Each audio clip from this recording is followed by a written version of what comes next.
салом дӯстон, дар навори имрӯза дар бораи дарди сар, сабаби пайдоиши он ва роҳҳои нест кардани он мехоҳам ба шумо маълумот диҳам. Навори моро то охир тамошо карда, фикру ақидаҳои худро дар комментарияҳо баён созед. Дарди сарро дар тиб цефалгия меноманд ва дар хориҷа ҳаст духтуроне, ки танҳо бо дарди сар машғул мешаванд ва онҳоро табобат мекунанд ва чунин духтуронро цефалголог меноманд.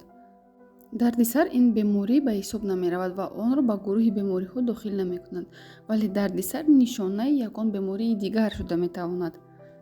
яъне дар организми шумо ягон беморие ҳаст ва дарди сар ин симптоми ҳамон беморӣ аст. кадом намуди дарди сар мешавад ва сабабҳояш дар чист?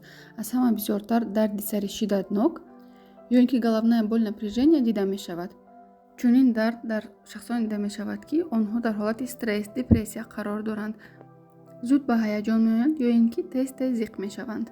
ҳангоми стресс ва депрессия албатта ҳама мушакҳои инсон дар ҳолати напряжения қарор дорад ва мушакҳои гардан низ чунин аст. аз сабабе ки шахс ба ҳаяҷон меояд, тез зиқ мешавад, мушакҳои гардан низ сахт кашиш мехӯранд ва дар ин ҳолат дарди сар ба вуҷуд меояд. дуюм ин мигрен ё ин ки мигренозная головная боль. сабаби пайдоиши чунин дарди сар то ҳол аниқ нест, вале дар як тадқиқот гуфта шудааст, ки норасоии магний метавонад чунин дарди сарро ба вуҷуд биёрад. чунин дарди сар бисёртар дар занҳо дида мешавад. ин намуди дарди сар хело сахт мебошад, метавонад 5-6 рӯз давом кунад ва худ аз худ боз нест шавад ва метавонад баъди 1-2 моҳ боз такрор шавад. сеюм ин дарди сар ҳангоми бемориҳои зуком ё ин ки бемориҳои вирусӣ, яъне грипп ва дигару дигар. албатта дар ин ҳолат интоксикатсия дар тамоми организм ба вуҷуд меояд. ҳангоми интоксикатсия организм заҳролуд мешавад ва аз ҳамин сабаб ҳам дарди мушакҳо ва ҳам дарди сар дар инсон дида мешавад. чорум ин дарди сар ҳангоми бемориҳои неврологӣ, ба онҳо дохил мешавад ҳама гуна намудҳои вайроншавии гардиши хун дар майнаи сар, норасоии цереброваскулярӣ ва ғайраҳо. бисёртар чунин дарди сар дар калонсолон дида мешавад. ва ниҳоят дарди сар ҳангоми фишорбаландӣ, яъне давлении баланд. ба фикрам ҳамаи шумо аллакай медонед, ки ҳангоми баланд шудани фишор дарди сар ба вуҷуд меояд. дар вақти баланд шудани фишор на танҳо рагҳои хунгарди дил танг мешавад, балки рагҳои хунгарди дигар узвҳо низ танг мешавад, аз ҷумла майнаи сар. аз ин рӯ тамоми организм бо напряжение кор мекунад. аз ҳамин сабаб ҳангоми танг шудани рагҳои хунгард дарди сар ба амал меояд.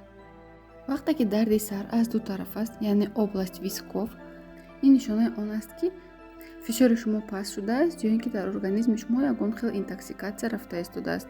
агар пушти саратон дард кунад ё ин ки област затилка, ин нишонаи он аст, ки фишори хунатон баланд шудааст ё ин ки дар шумо остеохондрози гардан дида мешавад ва мушакҳои гардани шумо дар ҳолати гипертонус аст. агар дард дар минтақаи пешона бошад, ин нишонаи илтиҳоб ё ин ки воспаление дар пазухаҳои бинӣ ё ин ки бо забони дигар фронтит аст. инчунин ин нишонаи баланд шудани фишори дохили майнаи сарӣ, бо забони дигар внутричерепное давление аст. дарди сар ҳатто то гирди чашмонатон бошад, ин нишонаи мигрен, вегетососудистая дистония ва баланд шудани фишори дохили чашм ё ин ки глаукома аст. чунин дарди сар метавонад оҳиста бошад, пулсирующий бошад, напряжённый бошад.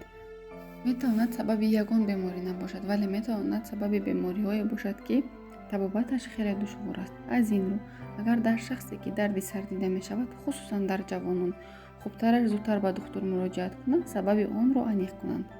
агар дар шумо дарди сар пайдо шуд ва шумо дар ҷое ҳастед, ки ба духтур муроҷиат карда наметавонед, шумо метавонед ин рекомендатсияҳоро кунед ва дарди саратон хело кам мешавад. маҳз ё ин ки массажи пешона, сар ва гӯшҳо. дар ҷои торикӣ ва салқин даромада ним соат хоб равед.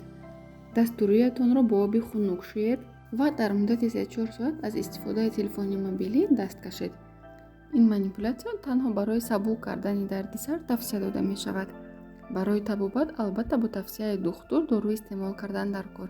умедворам, ки навори имрӯзаи мо ба шумо писанд омад. саломат бошед.